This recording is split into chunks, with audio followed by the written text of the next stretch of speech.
Shooting hour. Shooting.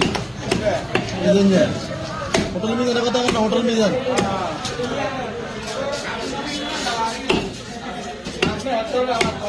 Ini ভাই তোমাদের জন্য এত কষ্ট করে ভিডিও বানাই, তোমরা কি ভিডিও তো ফলো আর শেয়ার করতে ভালো লাগে না?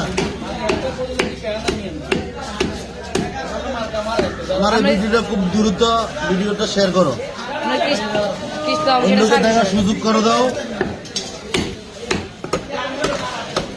তোমার বাসা যদি তোমার বোন থাকে বা তোমার মা থাকে, মাছ কাটতে পারো না, আজকে এই ভিডিওটা তাদের জন্য। যদি কেউ বাসায় মাছ কাটতে না পারে, এই ভিডিও থেকে শিখে নিতে পারবে মাছ আমরা কিভাবে কাটি। আসলে মূলত আমরা মাছ কাটি ভিডিও করি একটা জিনিস শিখাবার জন্য। তো অবশ্যই ভিডিওটা শেয়ার করে দেন ওনাদেরকে, যেটা ওনারা দেখতে পায় আর মাছটা কিভাবে কাটা হচ্ছে ওনারা দেখে যেন শিখতে পারে। ইনশাআল্লাহ ভালো থাকবেন, আজকের মতন বিদায়।